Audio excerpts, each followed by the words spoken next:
My name is Tyler. I'm 17 years old, and on a Tuesday afternoon, May 6th, 2025, I died on a high school soccer field. It wasn't dramatic like in the movies. There was no big collision, no final heroic play. We were just running drills. I remember the smell of the freshly cut grass. I remember our coach, Mr. Hansen, yelling, "Pick up the pace, boys."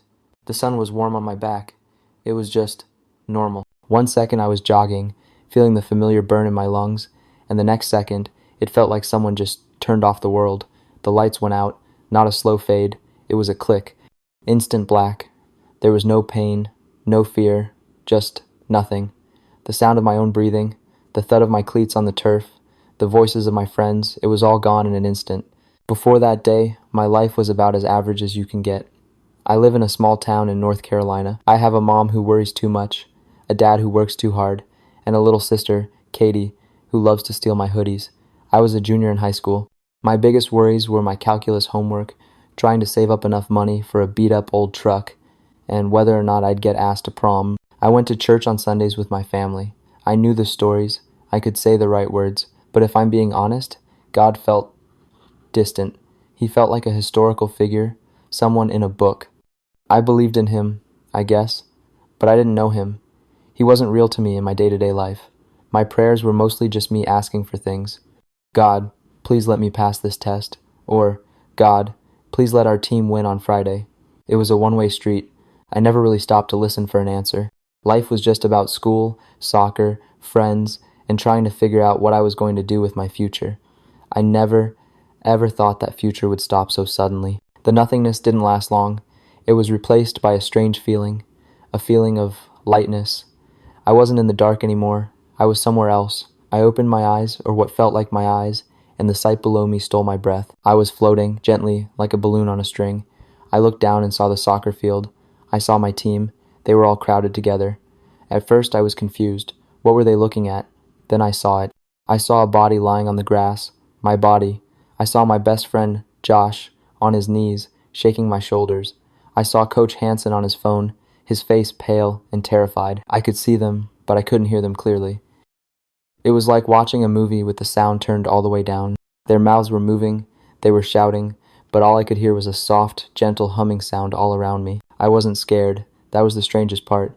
I should have been terrified, but all the fear, all the panic I saw on their faces down below, I didn't feel any of it. I just felt this incredible sense of peace. It was like I had taken off a heavy, wet coat I didn't even know I was wearing.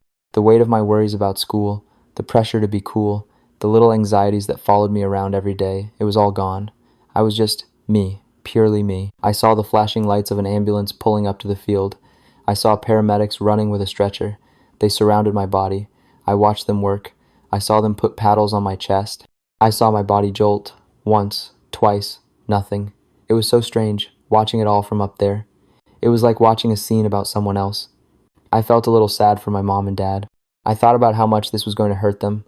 I remembered my sister Katie's laugh, and how she'd always sneak into the kitchen to steal cookie dough when Mom was baking. A tear formed in my eye. Just one, for them. Then, the scene below started to fade. It was like someone was slowly turning down the brightness on a TV screen. The green of the field, the red and white of the ambulance, the faces of my friends, it all grew dimmer and dimmer. The humming sound around me got a little louder. It was a beautiful sound. It felt like love. It felt like home. A gentle pulling started. It wasn't forceful. It was an invitation. I turned away from the fading world below and looked into the soft darkness that was gathering around me. In the center of it, a pinprick of light appeared. It was tiny at first, but it started to grow, expanding slowly, warmly. It wasn't a blinding light. It was the color of a perfect sunrise, a mix of gold and white and a soft rose color I'd never seen before. I moved toward it. Or maybe it moved toward me. I don't know. All I knew was that I wanted to be in that light more than I had ever wanted anything in my entire life. As I got closer, the light grew, and the humming sound turned into something that felt like music, like 1,000 beautiful voices singing a song without words. And then I saw him. He was standing in the center of the light. It was Jesus. Now, I have to tell you, it was nothing like the pictures I'd seen in church. Those pictures make him look serious, or sad, or sort of plain. This was different. He wasn't just a person standing in the light. He was the light. The light was coming from him. It flowed from him like water from a spring. He wore a simple robe of what looked like pure white linen, but even it seemed to be woven from light itself. I couldn't see his face clearly at first, because the love coming from him was so overwhelming it was hard to focus. It wasn't just a feeling, it was a force. It hit me like a wave, and every single wall I had ever built inside myself just crumbled. Every bit of shame, every secret fear, every stupid lie I'd ever told, it was all exposed in his light. And the amazing thing was, I didn't feel judged. I felt known, completely and totally known, and completely and totally loved anyway. I just stopped. I couldn't move. Tears started streaming down my face. Not tears of sadness, but tears of pure, overwhelming relief. It was the feeling of finally being home after being lost for a very, very long time. He took a step toward me, and as he did, I could see his face more clearly. His eyes, I can't even describe his eyes. They were full of kindness, full of ancient wisdom, and full of a joy that seemed to sparkle. When he looked at me, I felt like he saw everything. Not just 17-year-old Tyler Peterson. He saw the little boy who was afraid of the dark. He saw the awkward middle schooler with braces. He saw every hope and every dream I ever had. He saw me. Then he spoke. He didn't move, his lips.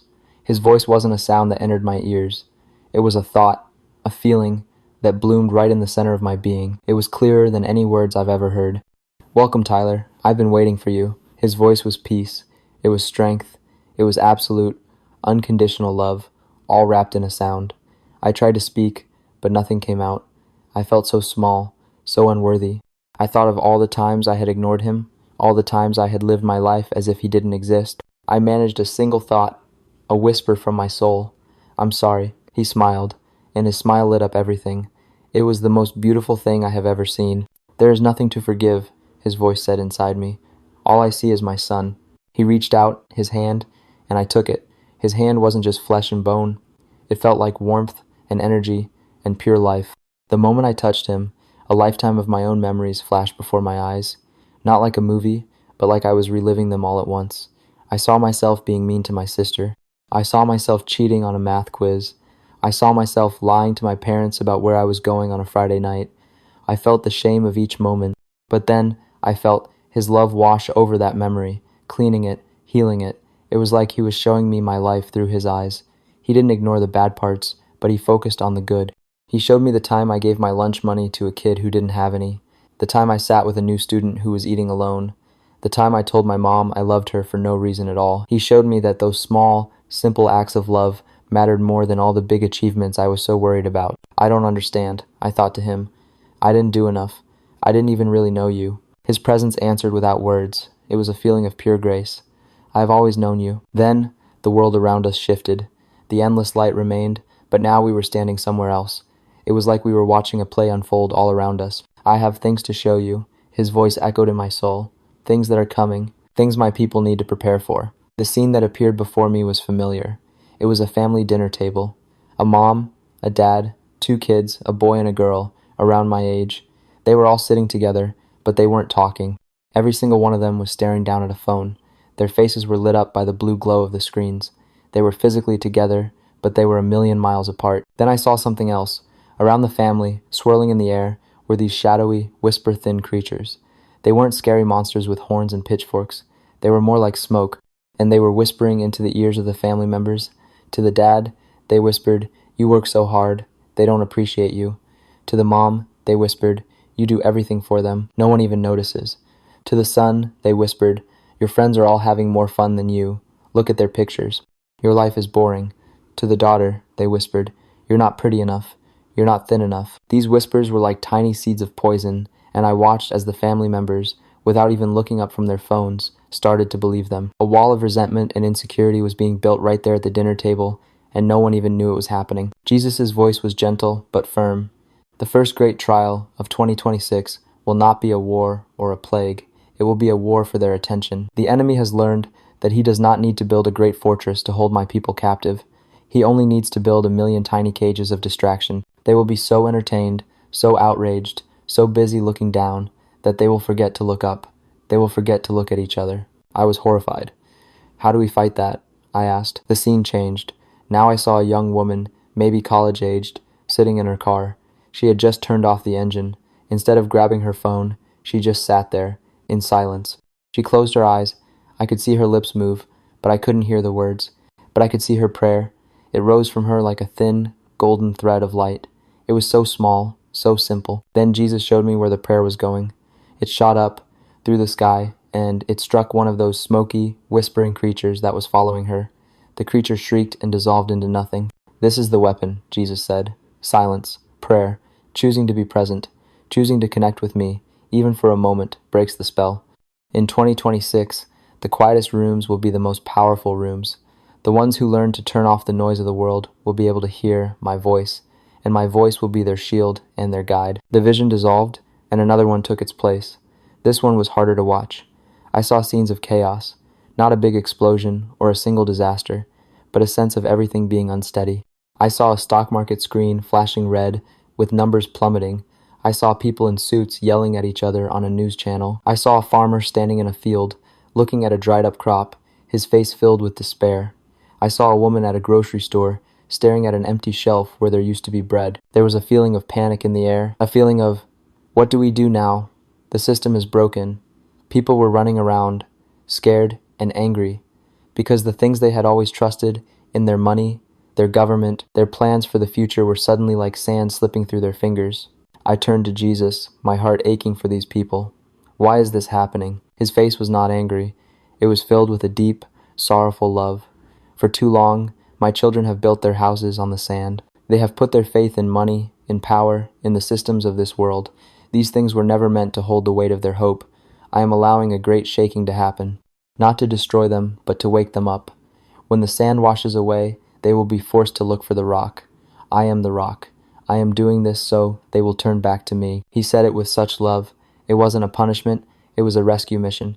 He was letting the false things fall apart so that people could find the only thing that was real. Then, he showed me the most beautiful thing of all. Amidst all that chaos, in the middle of the fear, he showed me pockets of light. He showed me a small church in a basement, people sharing canned goods and praying for their neighbors. He showed me two families who had moved in together, combining their resources to get by. He showed me a group of young people, my age, who were going out into the streets, not to protest, but to hand out blankets and hot coffee to the homeless. They weren't famous, they weren't powerful, they were just ordinary people, but they were shining. "Look," Jesus said, his voice filled with pride, "this is my church, not the buildings, not the programs. This is what will rise from the ashes of the shaking, a church that loves, a church that serves. The world will grow darker, but the light of my true followers will grow so much brighter. They will be like cities on a hill. People who are lost in the storm will see their light, and they will come running to it, seeking shelter." I saw that the prayers of these small groups of people were having a massive effect. I saw their simple, heartfelt prayers forming a shield of light over their towns. I saw darkness try to advance, only to be pushed back by the faith of a handful of believers who refused to give in to fear. It was like David and Goliath, but it was happening all over the world in the unseen realm. The visions faded. It was just me and Jesus again, standing in the endless, warm light. I felt like I had been given the answer to a test I didn't even know I was taking. "What do you want me to do?" I asked him. "First," he said, his eyes locking onto mine, "you must learn to hear my voice. Not just on Sundays, not just when you are in trouble. Every day, in the quiet moments, on your way to school. Before you go to sleep, I am always speaking. You must learn to listen. This is the most important skill you can learn for what is to come. Second," he continued, "love the people I have put in your life. Love them fiercely, your family, your friends, even the people who annoy you. Do not waste time on silly arguments and unforgiveness. The time is too short for that. Every act of love, every moment of forgiveness is a victory against the darkness." I nodded, trying to absorb every word. I never wanted to leave this place. I never wanted to leave him. The peace was so complete. The love was so real. Here, I was whole. "Can I stay here?" I asked, my voice a thought, full of longing. "With you, please. It's so hard down there." Jesus looked at me, and for the first time, I saw a flicker of sadness in his joyful eyes. It was the sadness of a loving father who had to send his child off to a difficult place. He put his hand on my shoulder. The warmth spread through my entire being. "My precious child." His voice was so tender it broke my heart. "Your race is not finished. There are people you are meant to love. There is a story you are meant to tell. I am sending you back." "No," I begged. "I don't want to go. I can't." The thought of leaving him, of leaving this perfect peace, was a physical pain, sharper than any injury I had ever known. "You will not be alone," he promised. "Before, you knew of me. Now, you know me. I will be with you. I will speak to you. You just have to listen. Go back and tell them what you have seen. Tell them not to be afraid. Tell them to wake up. Tell them that I love them and that I am coming soon." He leaned forward, and it felt like he kissed my forehead. An explosion of pure love, pure life, shot through me. It was the last thing I felt before the gentle pull that brought me to him turned into a violent yank, pulling me backward, away from the light, away from him. I screamed, "No!" but there was no sound.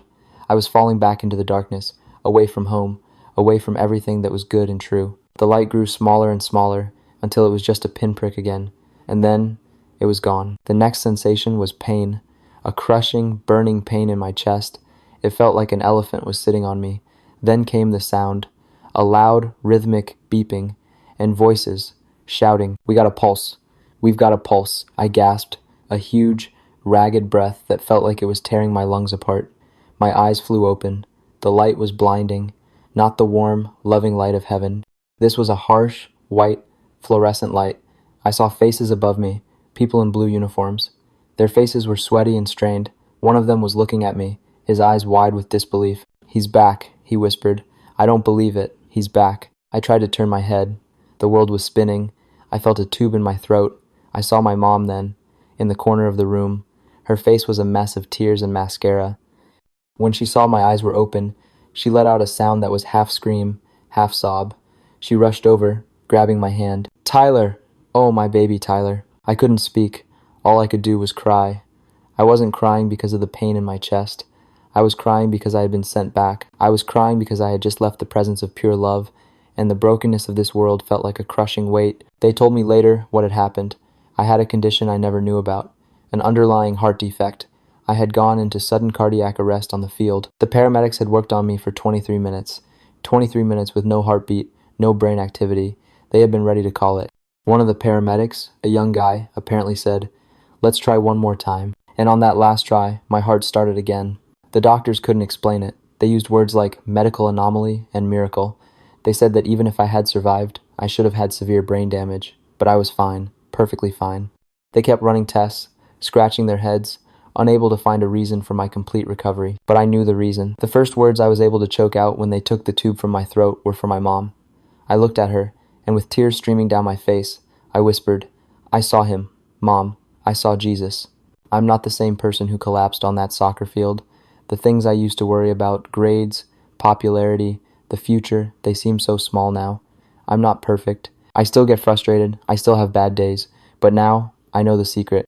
I know that there's a whole other reality happening all around us, and that the most powerful thing we can do is get quiet and listen for his voice. He didn't show me the things about 2026 to scare anyone.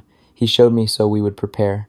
Not by building bunkers or hoarding food, but by preparing our hearts, by turning off the distractions and turning to him, by forgiving quickly, by loving the people around us like we might not have a tomorrow. What is coming is a great shaking, but it's also a great awakening. It's a chance for the world to see what is real and what is sand. And for those who know him, it's nothing to be afraid of. It's a chance for the true church to shine brighter than ever before. If you're watching this and you feel lost or scared, or you just feel like God is a million miles away, I want you to know something. He isn't. He's closer than your next breath. He is speaking right now in the quiet places of your heart. You just have to get quiet enough to listen. Don't be afraid of what's coming. Just be awake. He's so real, and he loves you more than you can possibly imagine.